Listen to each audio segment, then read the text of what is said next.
Why do we even need the guns? The room is empty, right? It's just in case anyone tries to enter or leave the room. Leave? Don't worry about it, just do as you're told and everything will be fine. I've been hired alongside Mark to guard an empty room in a small town storage facility. To the best of my knowledge, it had just appeared one day out of nowhere. Since then, only 3 people had gone inside, all of which died within a minute. During their short visit into the room, a camera had been set up, delivering a constant live feed through which we could observe the room. Though nothing had ever been seen within, an eerie aura surrounded the whole place. The walls were made from an unidentified metal, and the door didn't have any obvious ways of opening. It either opened when touched or remained closed. Either way, our orders were simple: keep people away from it. 24 hours a day, each day of the year, the room was guarded by one of 3 teams. While the job was exceptionally boring, it paid enough to keep us from asking too many questions. We were only to contact the team leader, Dr. Henderson, if any activity was recorded within the room, be it actual movement or just sounds heard through the door. Other than that, we were left to our own devices, which meant we could mostly slack around and talk. Every now and then, we'd hear faint sounds coming from behind the door. To me, it sounded like a distorted music box playing an old tune. It was one I remembered my mother listening to as I grew up. Beyond that, I could hear someone sob quietly, the familiar yet distant sound of an old woman crying. Mark, on the other hand, swore up and down it was a young boy laughing. Though he couldn't name the boy, he too said it felt eerily familiar. Still, the cameras showed nothing. We just contacted the team leader as commanded, who always seemed utterly uninterested during his visits. Sounds again? Yeah, it's not important what you hear as long as the screen remains empty. Years went on like that, and we stood posted in front of that empty room. The metal door that separated us from unknown horrors remained untouched, and as far as we were concerned, nothing would ever change that. We followed orders, got paid, and that was it. At least until we heard someone knock from the other side of the door.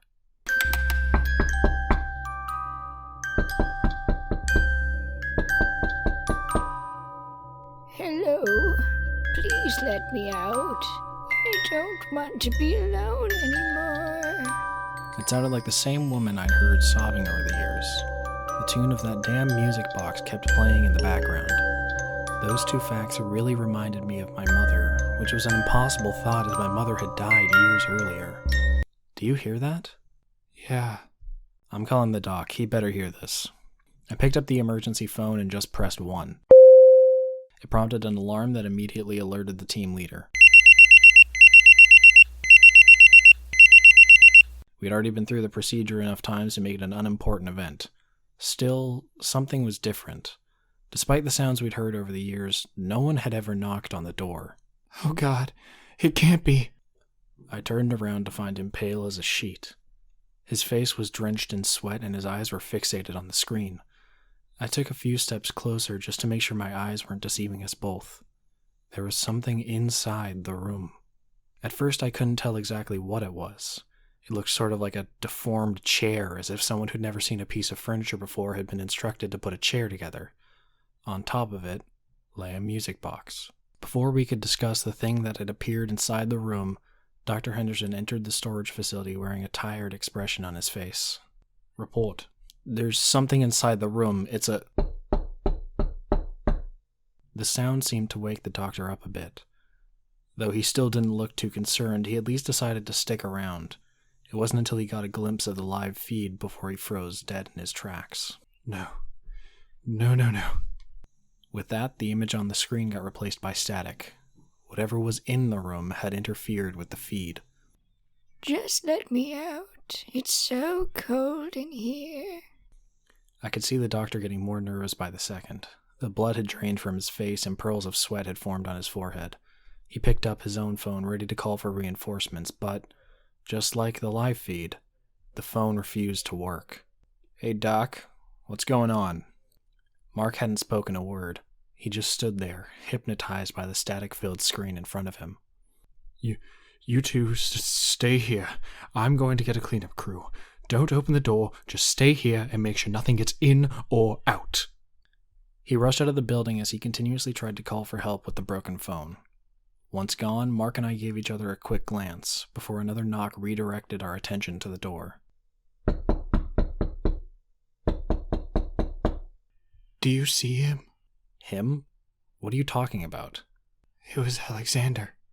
It was my son. Your son that went missing 7 years ago? I need to get him out of there. Mark, wait. He ignored me, and when he couldn't find any feasible way of opening the door, he prepared to kick it in. Stop it! Please, he's trapped in there. It doesn't make any sense, Mark. Your son is dead. How could he possibly be inside that room? I can't lose him again. I just can't. His words were oddly rid of emotion, as if his words weren't his own. Mark, you're not yourself. Please, just calm down and let me deal with this. Surprisingly enough, he complied with my demand. Still, I needed to get him safely away from the door. While I didn't have anything to tie him down with, there was a closet around the corner I could lock him inside. Just take a few steps back and come with me. He nodded without arguing, and I started to relax. I lowered my rifle ever so slightly and gestured for him to move away from the door. He turned around, and before I could react, he picked up a chair and threw it at my face. One of the legs hit me in the eye, and I immediately fell to the ground. As I lay there in agony, Mark took the opportunity and jumped on top of me. Then, he swiftly hit me over the head with his own rifle. While I was in a haze, Mark tied me to the same chair he'd thrown at me. I didn't even know where he'd gotten a rope from, but I was absolutely stuck. Mark, don't do this. The doctor will be here with help any second. By then, the knocking had turned to hammering, and the pleading voice was screaming to be let out. Mark had tears streaming from his eyes. I knew we weren't hearing the same sounds, but I needed to get through to him. Please, whatever is in there, it's not your son. Shut up. I need to do this. He was clearly crying, yet his words carried no emotion. Again, he tried to open the door. That time, he merely had to touch it before it just swung open. On the other side, it only revealed a pitch-black void of darkness. For a moment, Mark just stared at the emptiness. The music box had stopped playing, and the woman begging to be let out had been silenced. I'm so sorry. Something violently pulled him into the room, and as he vanished, the void seemed to pour into the rest of the storage facility. All light that had previously occupied my surroundings was eaten up by the ever-expanding darkness. Once it had passed me, I felt the temperature drop to 0, muffling each and every sound in the area. Mark! There I sat in absolute silence, praying that the doctor would return with reinforcements. I could hardly see 2 feet in front of me, but there was definitely something moving around in the room. Just vague shapes emerging through the door, producing wet footsteps as they walked in my direction. I didn't dare to make a sound. Mark had vanished, and in his place the air had filled with a sickly metallic stench. I tried to quietly wriggle myself out from my seat, but Mark had tied me up too well. All I could do was hold my breath as dozens of silhouettes walked past me, leaving the room. A few minutes passed and the footsteps settled down. It felt as if the creatures had left the room, but the darkness lingered. Still, I didn't move an inch before I saw the facility fill with flashlights. The doctor came running in with a dozen guards, all brandishing bizarre, heavy weapons. They quickly cleared the room, placing themselves in front of the open door that led into the void that had swallowed Mark. Oh, God. Dr. Henderson was the one to untie me. My wrists were raw from the struggle, but I was left otherwise unharmed. What the actual fuck happened here? It was Mark. He went into the room. With that, my boss rushed to peek inside. I followed shortly behind him.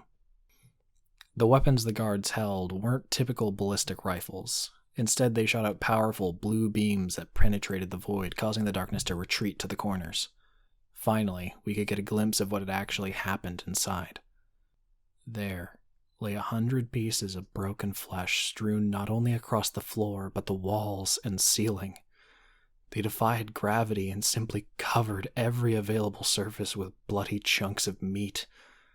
That, mixed with the clothes fragments, made it easy enough to identify the mangled corpse. It was Mark. Then I noticed something that immediately caused me to puke onto the floor. I saw a chunk of flesh containing an eye. Though it was absolutely impossible, the eye darted around the room in panic. It blinked. It even responded to light. It was alive. Another chunk contained part of his mouth. It moved around in strange directions as if trying to scream but being unable to. Then we saw a piece of his heart, still contracting pointlessly, and muscle fibers hopelessly trying to move limbs that weren't there anymore. Seal the room, now. But he's alive. He made a choice to go inside. Do you want to suffer the same fate? The guards closed the door without speaking a word and started putting plates of metal over it. A part of me wondered why they hadn't done that from the get-go, but I couldn't bring myself to ask any questions. Did anything leave the room? I just nodded. Did they touch you? No. The crew set up a perimeter with guards and cameras facing the door, but I feared the damage had already been done. Whatever existed inside that room had been far beyond the rules of our own reality, and now they were free. What are we going to do now? We're going to have to kill everyone in this town.